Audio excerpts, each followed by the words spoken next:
what tantric ritualists know is that until we're enlightened, we're stuck in this world of dualistic projectivity. So they just say, how do we take what we know about the nature of reality and like work with the system from the inside out? Our thoughts are always radiating out and proliferating.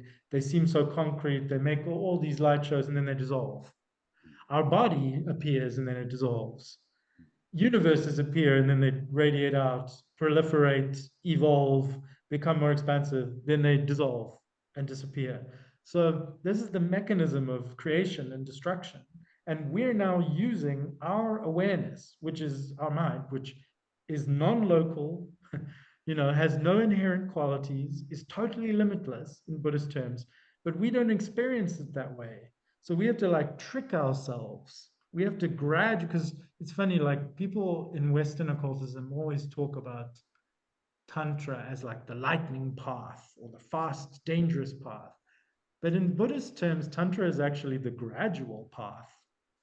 The lightning instantaneous path is like Zen and Dzogchen, where you don't do any visualizations, you don't say any mantras, you don't have any idols or statues, you don't use any materia, because in Tantra, you're gradually building up all these complex, you're using energy work, you're using mantras, you're playing bells, you got a drum, you're visualizing hundreds of deities and they're swirling around, and then they're emanating more emanations, and then the emanations have got their emanations, and you're actually trying to exhaust your mind. You're using the mind's capacity to create all these projections that it believes too much in until they actually collapse in on themselves. And then you realize, there's never any distinction between me and my projections. You recognize, because at the end of tantric sadhana, you start and you build up all this stuff, and then you call in the essence. I mean, the essence isn't coming from anywhere. It's you. It's inseparable from you. Buddha nature is always there, but like you're having to work through all of these like filters. It's like we're never seeing the hardware of reality. We're having to work through the interface of software. So the tantric sadhana is the software, but it lets us touch the hardware. And that's why at the end of a tantric sadhana, you always dissolve. In the beginning, you start with emptiness, then everything arises out of that. You carefully build it up from core elements like seed syllables. Then in the end, in the exact reverse, everything dissolves. And the way that you build the deities and the mandalas and all this complex magical machinery mirrors the understanding of how the universe is created through the elements. First space, then wind, then fire, then water, then earth. And the same happens in the embryo when the egg and the sperm fuse together, and then the elements come together to create the zygote and so on. A lot of tantric sadhana is based on embryology theory and also on death theory, because when you die, that process happens in reverse again. Also, when you fall asleep, you experience a kind of mini death. When we're awake during the day, our consciousness is radiating out. It's engaging with sensory appearances. It's a proliferating thought and reactions. Then when you fall asleep, what happens? Everything goes dark and becomes very simple. And so tantric sadhana is all about this emanative machinery, right? This capacity. And so the idea is that you, through your will, through your aspiration to benefit beings, you're invoking the actual presence of the Buddhas into your imagined forms. And then at the end, you dissolve everything again. And then finally, this is a funny thing. Most people think that Tibetan tantric sadhana is like about all that stuff, like all the steps and all the mantras and all throwing things in a fire and visualizing all the stuff. But it's actually about that 1 second at the end where you just let go of everything and you rest in non-dual, non-conceptuality.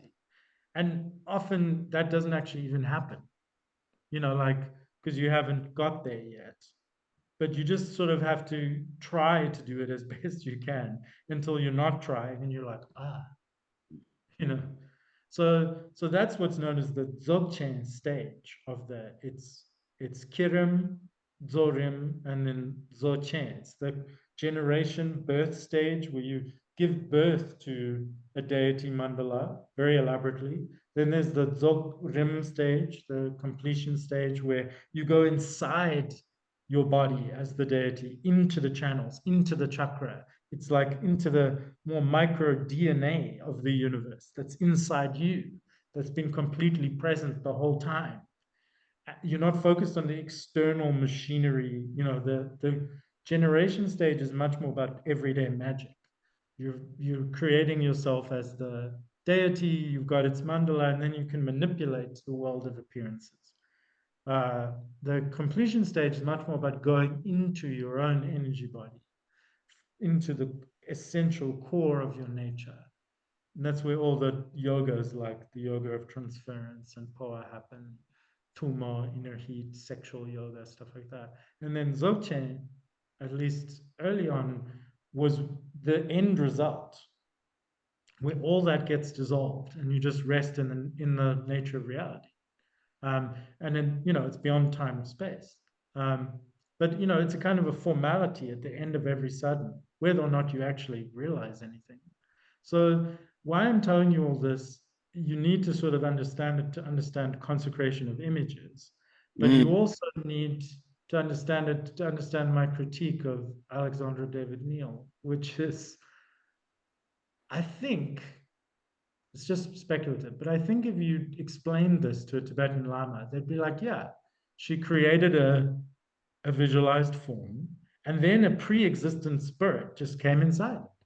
That happens all the time. So, This Uncle idea of Sam, inventing a spirit doesn't make any sense right. to Tibetan thinking, in my opinion. So Uncle Sam is in this way clearly a tulpa, but as a made by a group mental projections, and nation states are tulpas as well. I would imagine, right?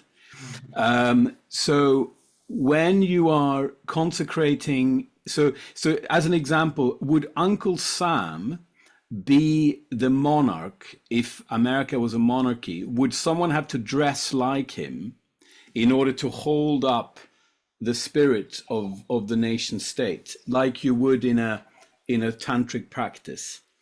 Well, I mean, like you would create a statue of a Buddha with certain qualities.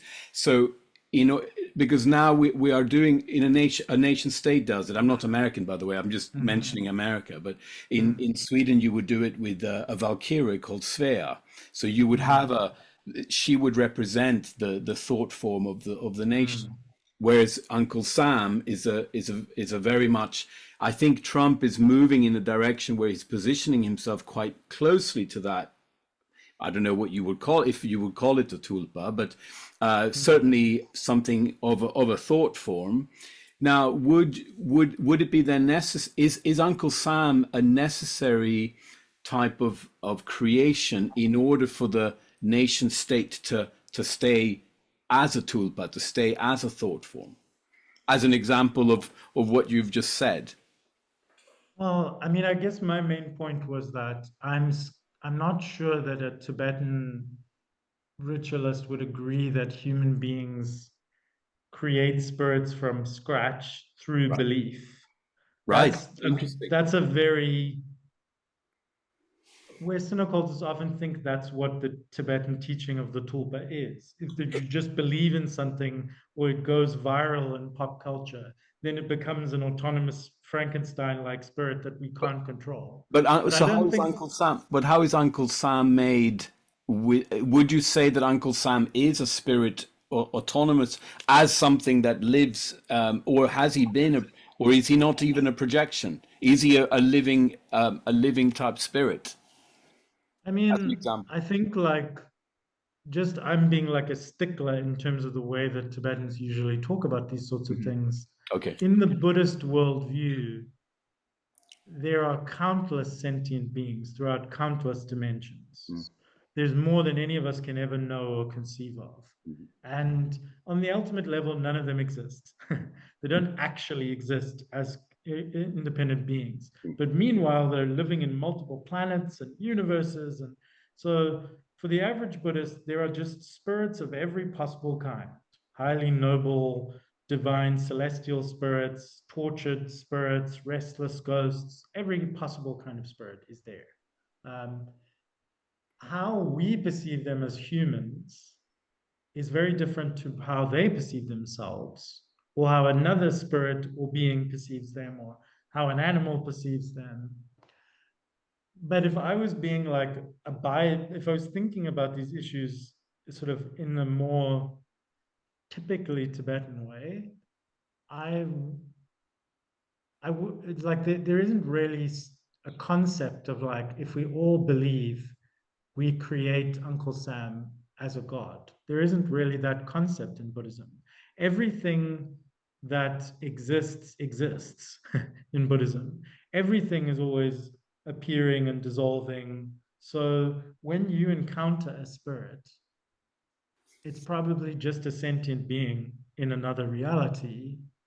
If that spirit starts using your mental projections to represent itself, great. Like that happens all the time. I mean, for example, Tibetans say when you die, you have like an aspect of yourself called the la, which is kind of energy that moves through the body but can also exist beyond it. It's also very attached to like features of the natural landscape. It's like a partible soul that is connected to the lunar cycles. It can be stolen by spirits when you're alive, and that creates a kind of soul loss sickness. Important beings like lamas will put parts of their la into a sacred lake or a tree, and then the health of that area is connected to the energetic health. And so when you die, the la often lingers around the old body and the location. And so Tibetans say when you see, as many people do, like an outline of the person, usually like a silent revenant, shortly before the death or just like after the death, you usually see them hanging around the grave or the room where the person died. They don't speak to you. They don't talk to you. They're just like they're almost like they're just hanging there. They say that energy signature can get stolen by other spirits who will impersonate the dead person just for shits and giggles or to work all kinds of mayhem. I am not personally convinced that as an animist, as someone who studies magic, that this modern idea of the tulpa is very influenced by like psychological frameworks for thinking about spiritual experience. And a lot of people think that Buddhist frameworks or cosmologies are psychological because there's so much talk about everything is a projection of mind. And so they think, oh, that means that spirits are in my head. They're just my thoughts. They're archetypes. But all Buddhists believe that spirits just exist. Other beings than humans always exist. That like it's not even really something that they go into great, not like Christian theorists did, who went into great like depth about like what's the nature of a spirit, what's it made out of, what are the vapors that its body's made out of, does it love God? Buddhists are just like, yeah, of course there's other forms of life. All of them are dreamlike projections arising from the common basis of being. All of them, as long as they're trapped in samsara, think that they're real in this concrete, reified way.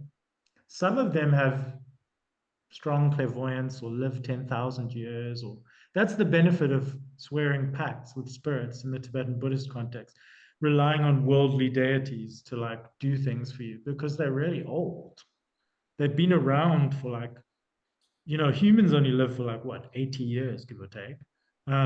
But a god might have lived for 10,000 years. So they remember stuff, people's previous incarnations. They have much more expanded clairvoyance than humans. But like, if we say, oh, Uncle Sam's a deity now, yeah, metaphorically, we could say that. But if people are traveling in the spirit realm and battling Uncle Sam, and they believe that he's now a god that was created through, or the god Kek, that like the frog god that alt-right people said they made through memes. I don't know if humans really make spirits exactly. I think that there's sentience everywhere. And I think that our body is a lot more malleable. Like, where are we even in space and time? When you spend a lot of time delving into contemplative practice, you become much less confident about the fact that, like, oh, my body is always here, or oh, my thoughts exist inside my head, or oh, I'm one person who exists in one space and one time consistently. I don't think any sentient being actually exists that way. So it's a lot more loopy and sort of phantasmagoric than our categories like to suggest. But I would say that if someone is claiming that Uncle Sam is an egregore or like, Well, you know, he has a signature in America in at the moment, clearly, right? And the aspect of this, the conversation around this I've had a few times with a few people is if you are trying to change something in the mental sphere, you need to work on the story that creates Uncle Sam, right, and it becomes a mythology. It's right, linked up to John Wayne and self-made man, and it's linked up to all sorts of things. Probably Ronald McDonald is involved. There's all these kind of very mental projections. Now, you might then want to actively, as an intent, start to bring in another being like a Robin Hood, or a another right. type of projection. In this case, Mhm. we can call them spirits. In order to then change some of the underlying story that builds Uncle Sam. There's a more ancient entity of America, which is the woman of Colombia. Yes. You know, and I sent you an image of her on the chat there, and if you can see it, she's carrying the pentagrams and the stripes in a very different way than Uncle Sam does with his hat and everything. She's softer. She also has the hat, which is reminiscent of the cult of Mithras, and the Yeah. she's a different kind of spirit, and I think she came in around the 1700s, 1720, so she's much older. So I was just wondering, what would it, how would you see a reconfiguration or a rebirth of someone like Colombia Mm. into America from Well, a tantric technology? from what I was telling you about the mechanisms of sadhana, the Mhm. whole idea is that in a traditional sadhana, you get given very specific initiatic instructions, which you're supposed to keep secret about the exactly correct way to do the steps of the sadhana and the right mantras to use, and you have to visualize the meditational deities or beings in a very specific form, because that form is relevant. It's patterning the energy, it's holding it in a particular way, and then you're calling in through mantras and visualization and other means, you're calling in the actual presence, like I said, the gnosis of that particular Buddha being. Um, so I suppose from a tantric sadhana perspective, somebody could call in any, with expertise, someone could consciously, purposefully call in any particular energy into any particular form.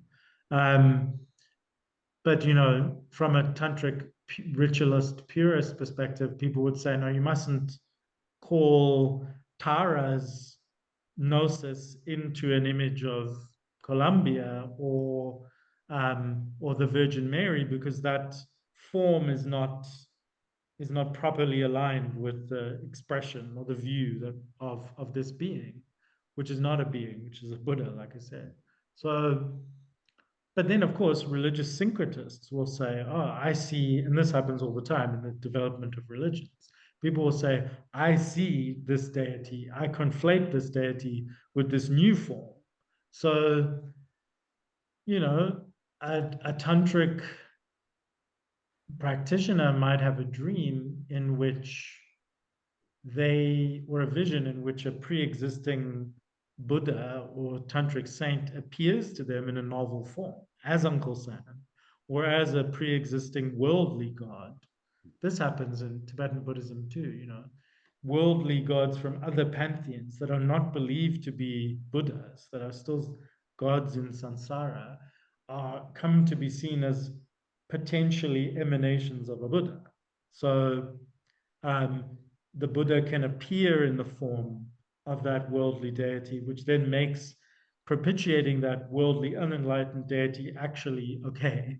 So you could say it's all just human games that we're playing to justify having your cake and eat it. Oh, I'm a Buddhist now, but I can still worship these old gods because they're incorporated into Buddhism.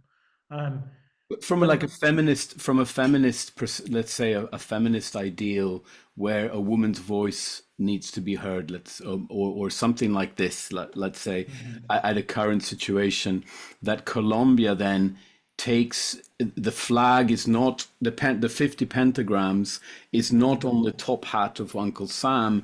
The 50 pentagrams is shrouding her kind of female body as she enters into the story of the nation. Now that is a huge, I would say, a psychological image that that can bring upon empowerment and create,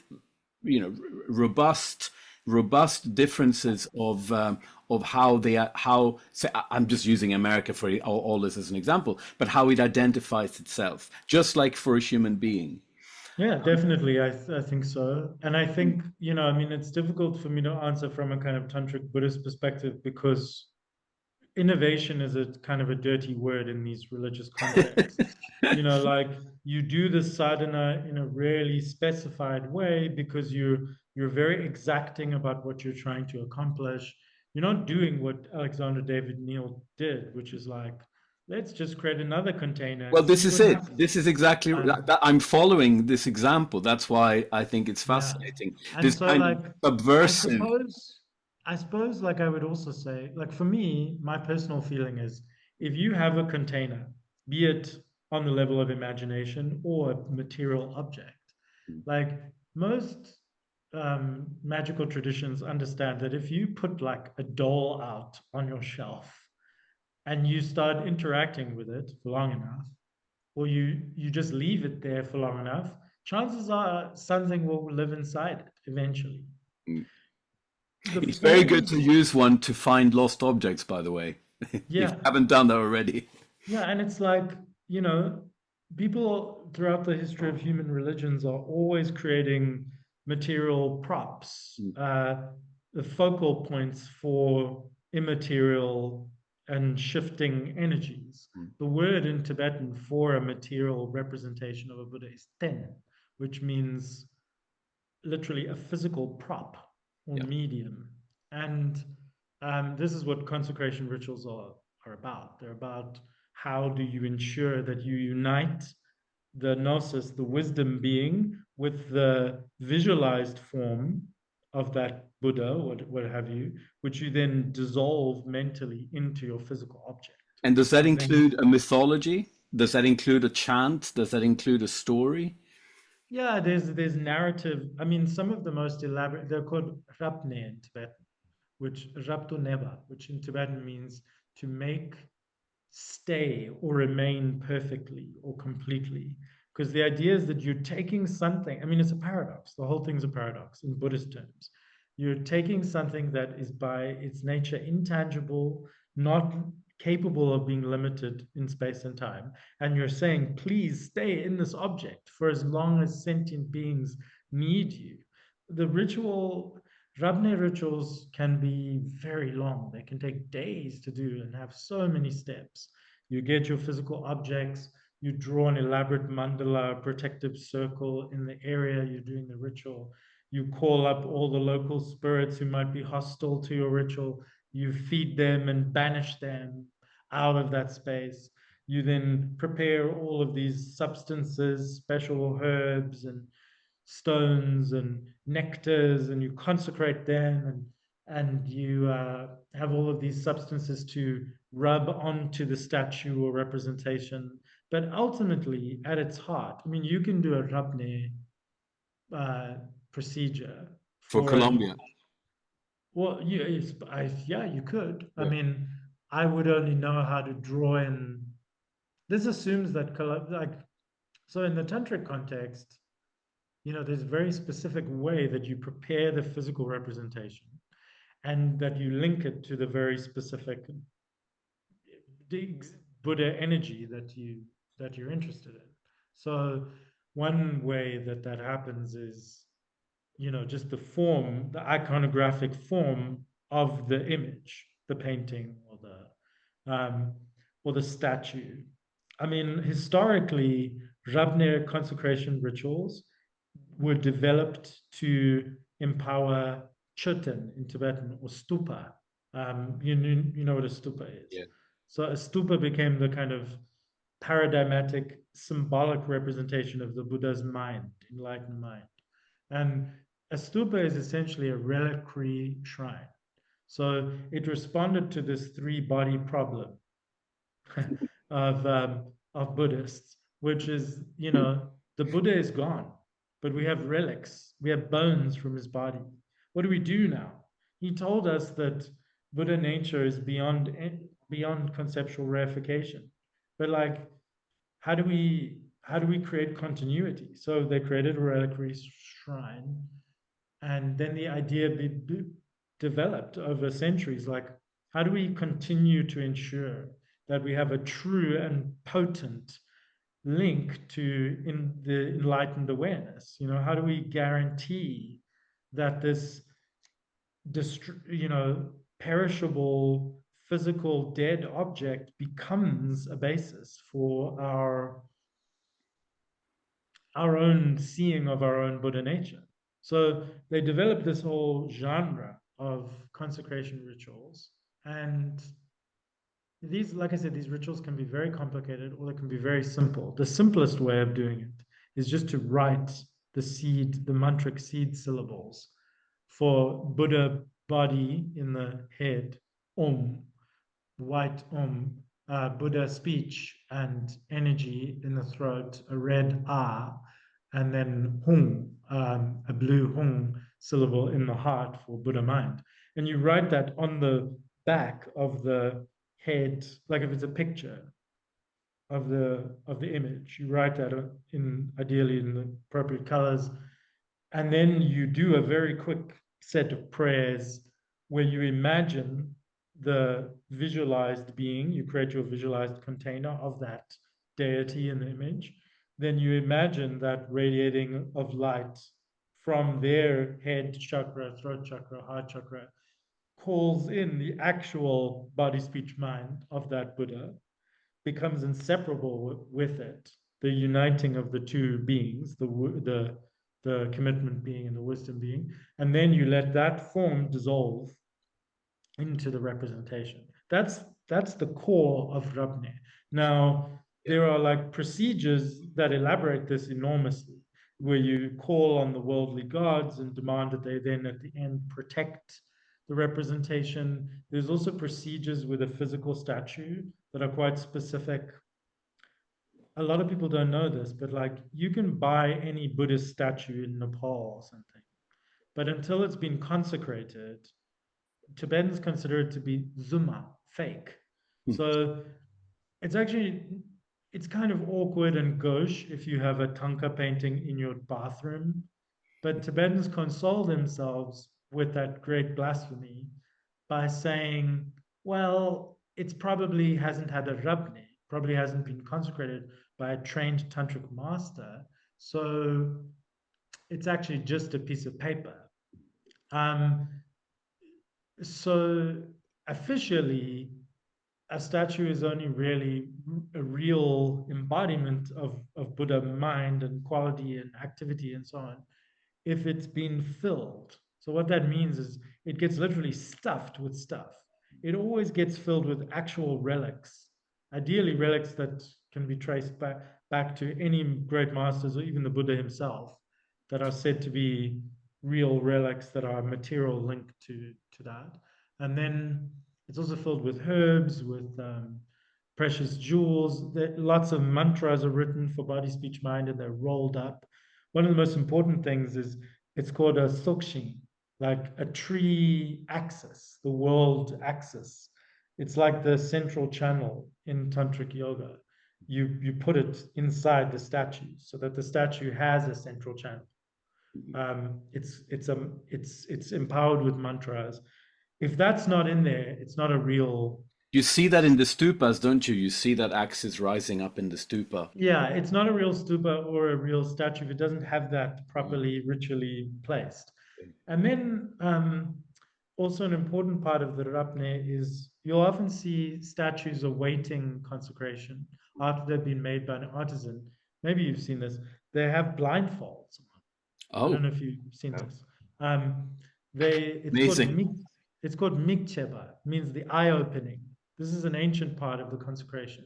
One of the key steps is that you untie the blindfold once the presence of the Buddhas has been united with the visualized form and inserted, through mental command and mantras and ritual into the material support. You then, you always have to open the eyes because in Indian and Tibetan. So amazing. This is blowing me away. I'm having to take a breath now. In Wow. Indian and Tibetan religions, one of the most important thing is Darsana, is darshan, seeing a deity and being seen by them. And so like it's very important that because that's what actually makes something a murti. That's the difference between a dead symbolic statue and a statue which actually is an expression, an active expression in the world of the divine or the enlightened Buddha, is that its eyes are open and it can actually see. That's why you can always tell when a tanka in someone's house has been consecrated by if it's got a black curtain over it. Because traditionally, tankas are not meant to be displayed like perpetually. You only lift the veil when you're sitting in front of it to meditate and imagine that you are either seeing that deity in front of you or you are that deity like in a mirror. And then as soon as you're not practicing, you have to cover it because non-practitioners, like they don't even understand how to relate to that living expression of enlightenment. It may actually even terrify them, especially if it's a wrathful deity.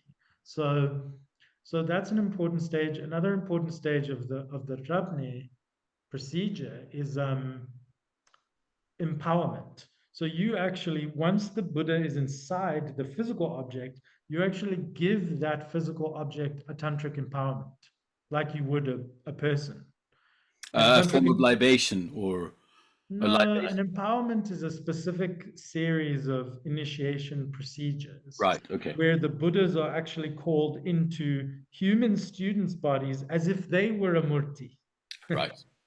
So, what I'm trying to get at here is that the consecration of stupas and statues as supports for practice, the bringing of Buddhas into the chakras and the uniting of them as with the initiate, and your personal sadhana, where you repeat that process that was done to you in the initiation every day, ideally, and where you imagine that the Buddhas dissolve into and become actually present in in your visualized forms. All of those things are the same process. And if we want to get like cosmic about it, they're all based, as I mentioned earlier, on this fundamental recognition of how everything comes from nothing, how everything's created out of the building blocks of the five elements, which themselves are denser expressions of the five lights, which are themselves the emanative machinery of pure awareness. And the light show of reality dissolves into pure emptiness and then re-arises over and over again. That cycle of creation and dissolution is mirrored when monks make sand mandalas elaborately and then visualize that whole mandala and then dissolve it into the mandala. Then what do? Destroy the fuck out of it. And then, and then do it all over again. When we die, the mandala of our body, the assemblage of, because in tantric terms, our body is just all kinds of blissful, dancing, ecstatic goddesses and gods, that only looks to us like a corruptible, set sack of meat and bones, And so this mechanism and these procedures of like Trundu radiating out and dissolving back in, it's in the empowerment ceremony, it's in the consecration ceremony. You give that same empowerment to the Buddha. Of course, this is again the paradox of Buddhist practice. An actual Buddha, if an actual Buddha was standing in front of you, which is how you are supposed to relate to a consecrated statue, if an actual Buddha was in front of you, it wouldn't need anything from you because it's not a person. This is what I'm trying to say. A Buddha is just one of an infinite number of nirmanakaya forms that you are engaging with in a mediated fashion, which is trying to wake you up, which is trying to make you recognize your own face, make you recognize the face of your own ultimate nature, your own innermost heart, So that Buddha awakened awareness doesn't need anything. It's beyond all dualisms. It's not dead, it's not alive, it's not here, it's not there. It doesn't have not. And yet, Buddhas let us, this is the Buddhist understanding, they allow us to make offerings to them so that we may benefit. Because one of the most powerful ways to step outside of your self-grasping, your attempt to own your experience and what you think and what happens to you, your self-clinging, is to give. That's why the first paramita in Mahayana Buddhism is giving, is generosity. That's why Tibetan Buddhists spend about 90% of their time just making offerings to countless beings. When you make offerings, it's the quickest, most profound way to like decalcify your energy and your heart and your sense of self, even if externally nothing's changed. A generosity of spirit, a radiating out and seeing yourself as, a true tantric practitioner will be like lucid in the dream of their life. Every experience they have, they don't own it. It's unfolding, but it doesn't belong to them. They're offering it up as a divine, they're experiencing it as a blissful display, and they're offering it up constantly. Anything you're doing, just casually. So Ben, you see this. I'm picking up that there's a distinct cultural periphery in which we are rotating around these. Yeah, right. So what is your personal opinion on breaking out of that periphery, creating a proper murti for someone like a Columbia type of spirit, or Thor, right, or Freya, or something which is from a northern, let's say, a northern trajectory? What kind of, is it a catastrophic idea, or does it have something of a potentiality that inner technologies of, particularly in Buddhism, can be used to fulfill some of the lostness of animism that we've experienced, say in Northern Europe? Let's take that as an example. Is that a transgression, or is it something that could be envisaged? Well, I don't even need to like speculate or speak personally rather than ventriloquize Tibetan tradition, because this is already happening. I mean, you probably know Jason Miller. Jason Miller is a Vajrayana practitioner of many years who, when in Nepal many years ago, 20 odd years ago, was doing Buddhist meditations at Pashupatinath, a great Shaiva and Vajrayana holy place. And a goddess who identified herself as Hecate appeared to him and said, here's how I want you to apply your knowledge of tantric Buddhist Tibetan sadhana to using the procedures of deity yoga, of front generation, of building a mandala in the imagination, using mantras. And she provided the new mantras in Greek. And this is already happening. He's now teaching this system of magic, this personal revealed system of magic, to thousands of people. I have a sense that, Ben, I have a sense that for some reason, I don't know, maybe it's wrong, but you are in a very special position in some way, because you are very much a crossroads. As you are speaking, I see a lot of crossroads in you in this case, and it's a wonderful thing to witness, because you have what you would say, you have the quality of a velva. A velva in the north is usually, if I was to sit on the high seat to do northern magical practice, I would wear a dress, right? Right. Velva is someone who stands central between genders. There's Odin found recently with a dress on, actually, in Denmark, and so the sage practitioners often they often had this incredible crossroads quality, and they were the ones who would act out something like what James Miller is doing. But I find you much more interesting of this aspect, because you have this quality academic kind of magician at one side. You have all of these very interesting avenues. So that's one of the reasons why I become interested in when you are speaking, because I think for this advice you're giving, I don't know what it is, but it feels to me that you have a deep knowledge of this technology. Maybe it's past lives, I don't know.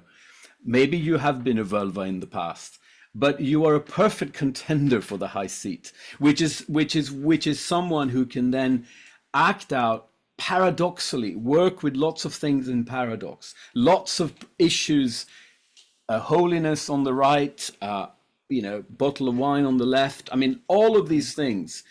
And I don't know if you have ever come across this, but you seem to be a very good teacher within these crossroads, someone who can potentially help. I can certainly see how you could help this consecration, the understanding of technology, and you can transgress it.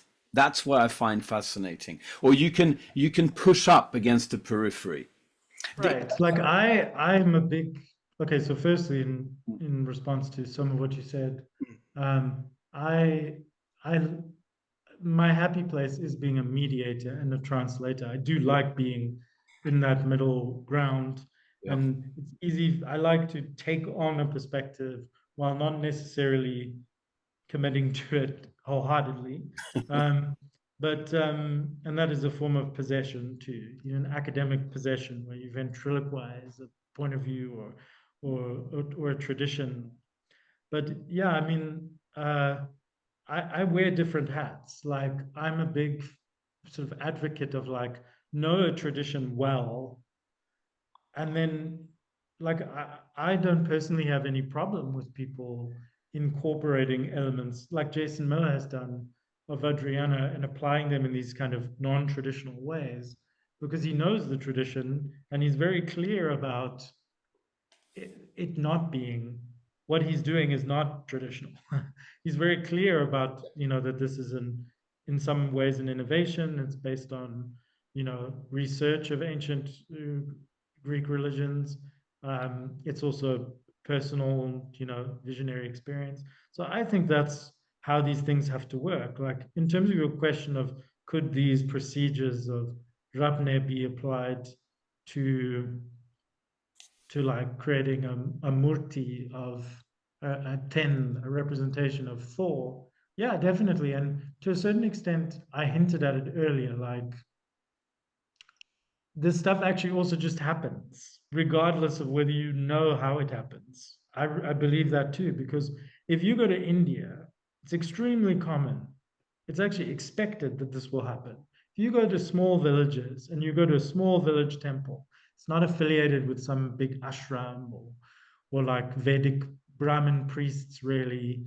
It's just a place that has become a center of worship because somebody walked past a particular rock or a particular now extinct anthill or a giant tree, and they had a dream or something tugged at them and said, look at me harder, look at me more closely. And it usually starts with one person. Often they're not very like high in social, positioning, but they'll just be like, I spent the night here, I slept next to this anthill, and this lady wearing white, she appeared to me and she told me how to cure my arthritis. And then someone else in the village will be like, do you think if I pour milk at the base of that ant heap, she'll help me? And this is how folk Catholicism happens. Tibetan Buddhism is very kind of like prescriptive. There's a tradition of extraordinarily highly trained monastic authorities and not non-monastic authorities too, who are very, like I said, innovation. Like the second something innovative and visionary happens in Tibetan contexts, if it is to be valued, the way it gets valued, the way it gets acceptable is by someone saying, it's not actually new at all. It's actually you're a reincarnation of someone else. You're actually just, well, this teaching was already given, you're just retelling it to us. There's a strong emphasis on not promoting um, innovation, which is always weird for me with my history because I have a background in just being an independent experimenter in Western occultism and doing whatever the hell I like. I found that a little bit too loosey-goosey and unstructured, which then drew me to traditional tantric lineages as a scholar and a practitioner. But there's value in both. Um, and I also believe that, in Buddhist terms or in Hindu terms, the divine or Buddhas are revealing themselves all the time.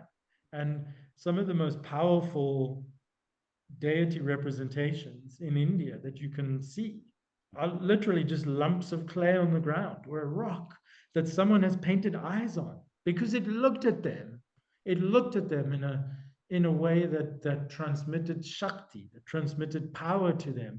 And then it became a conflict, in Hindu terms, very broadly speaking. There's not one Hindu philosophy, but let's not get into that. In Indian religions, broadly, God is everywhere.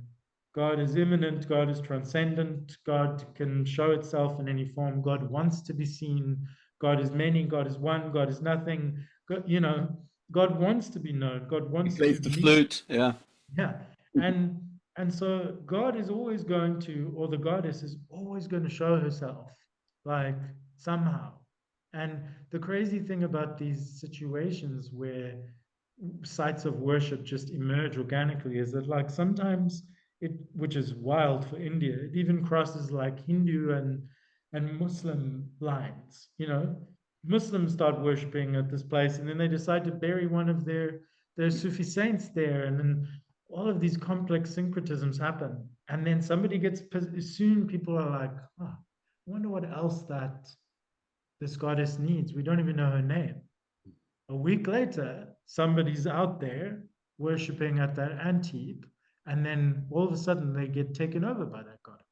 And that goddess says, hi guys, I know you were wondering what my name is, and this is it. And actually, now that I'm here, now that I'm using the murti of a human body, in that moment, the human body becomes a murti temporarily. Um, now that I'm using this body, I'm here to say this and that. And actually, you need to start offering me white flowers instead. And I genuinely believe that this is how all spiritual traditions have always developed. Now, I also think that if a bunch of people are creating charged, visualized containers, like in a tantric sadhana, and they're not consciously invoking into those containers, or somebody else is invoking consciously into those containers, but they think they're that being they're engaging with is something else, then like maybe that approximates the Western occult idea of like tulpas gone wild. I do think that if you create a strong and stable enough form, something will always come to animate it. Okay. In the grand scheme of things, none of us, all of gods or anything exist or are separate from Buddha nature. But on the conventional level, it's very possible that like, yeah, gods, there's a dime a dozen. There's so many spirits and so many gods, and they can show themselves in all kinds of forms. And at the end of the day, theologists in different religions will always argue, like Tibetan Buddhists have these very vicious, like contentious issues around like, is this protector in light an expression of a Buddha, or are they some sort of demonic worldly god that's tricked us into thinking they're enlightened? This has happened. And at other times, you have debates over whether the qualifications of this deity. And yeah, it's difficult. I don't know. This is where things get theological. Like me as a psychic, I could maybe say, I think that the being that is living inside your statue is not who it says it is, or I'm worried about this being's intentions or the transactional relationship that you are getting yourself into. Buddhists work with worldly deities, but under the authority of Buddhas. Only if worldly deities swear vows that they will uphold Buddhist values, because they might be powerful, but they're no less fucked up than the rest of us. They're just super powerful beings who with their own agendas. So in Buddhism, they always say you mustn't go for refuge to anything other than a Buddha, which is not a person. It's your own nature. It's your own purest nature. So Buddhists can be snobs. They'll be like, oh yeah, I know people in Umbanda, they're very powerful spirit mediums, but those spirits are unenlightened. They have their own karma. When those people die, they'll be servants to those spirits in their place. You hear Buddhists say this a lot.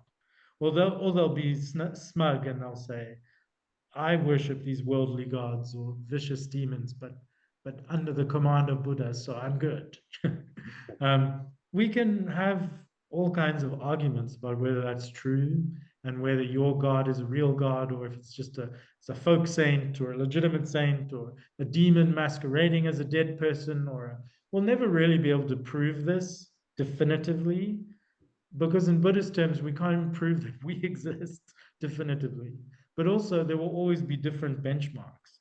Again, Jason Miller always says, the best you can do to be sure that the spirit that you've summoned is who they say they are is ask them and threaten them, with punishment if they lie, or call on an authority greater than them to force them to tell the truth.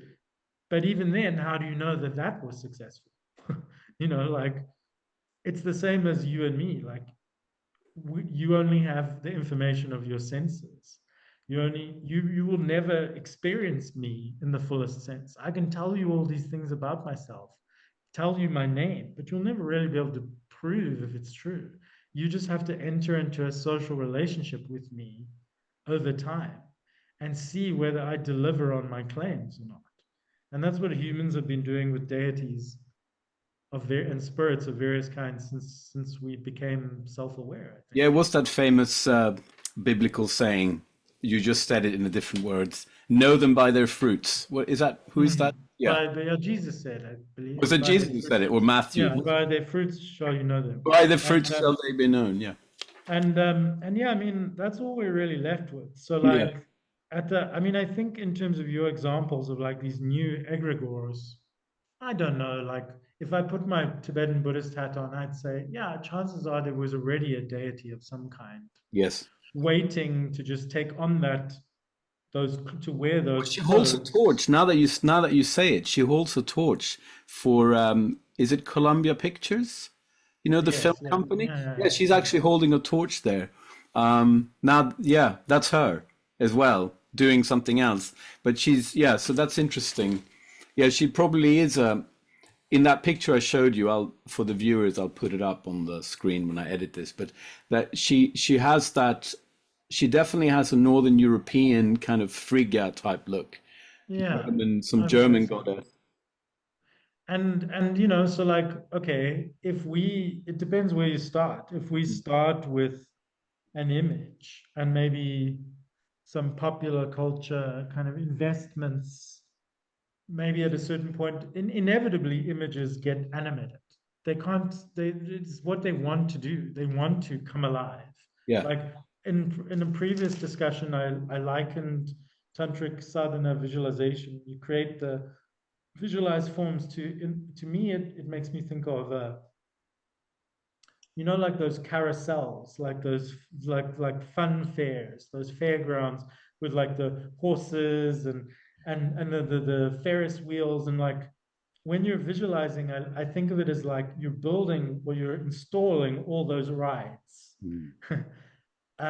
But only when you do the radiating and dissolving, and you actually like invoke this intangible essence. It's like you flick the switch and suddenly all the lights come on and everything starts moving and animating.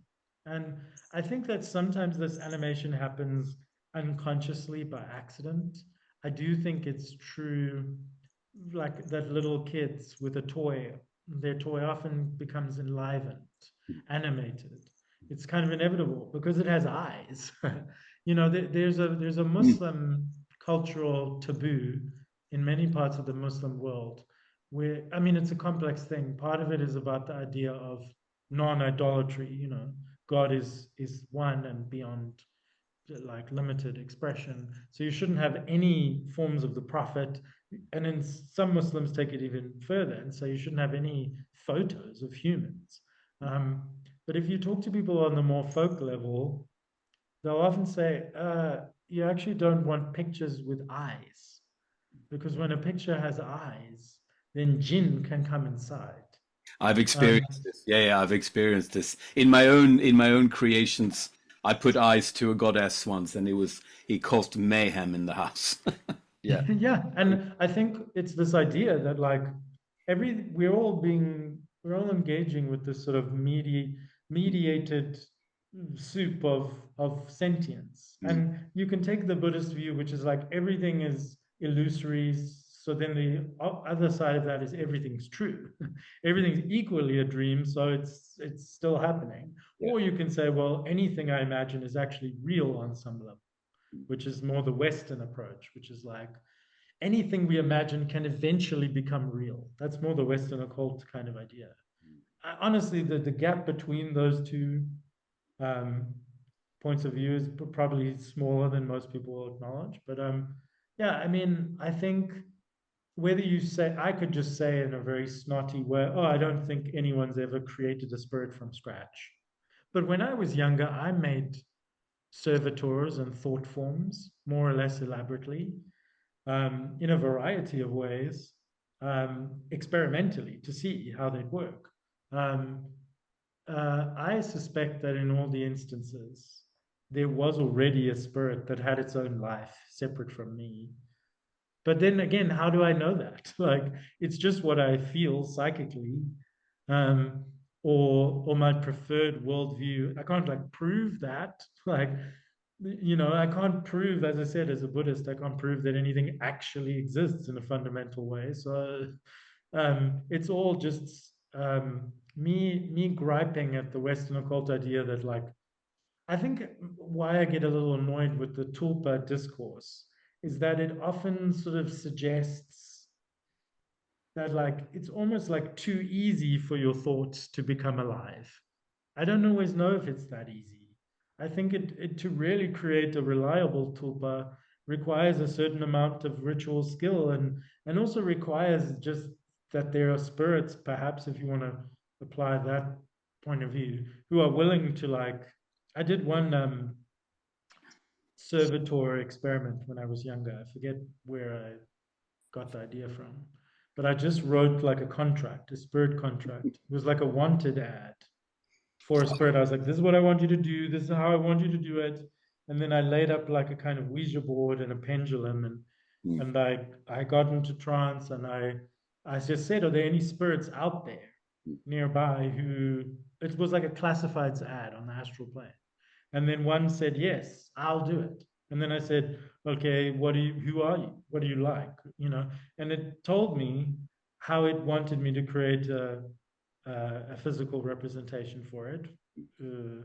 And then it spelled out its name. And then I created a ritual procedure. It lived inside a box until I brought it out and held it on my person when it was out doing its business. And had a very good working relationship with this thing for about 2 years. It was to increase the likelihood that I would meet people in the new town I was living in who shared certain interests, or I would tell it before I went out who I wanted to meet. Like, I want to meet someone who also studies occultism, or I want to meet someone who likes, the same music as me, or someone, or whatever it was. And then it would just increase the likelihood that, because chances are there's someone who fits that bill somewhere. It's just you have to manipulate the odds that you'll meet them, or that you'll even realize after you meet each other that you share that interest. So it was who knows what that spirit was. I mean, all I can say is that, I mean, it told me its name. It told me what it wanted to look like in its physical form. I took clay and I made a statue that conformed to what it said. I probably treated it quite badly as a pet, but because I also forgot about it. It was bound inside its box when it not in use. It was kind of asleep, and I moved and I forgot that it existed for about 2 years Oh, before really?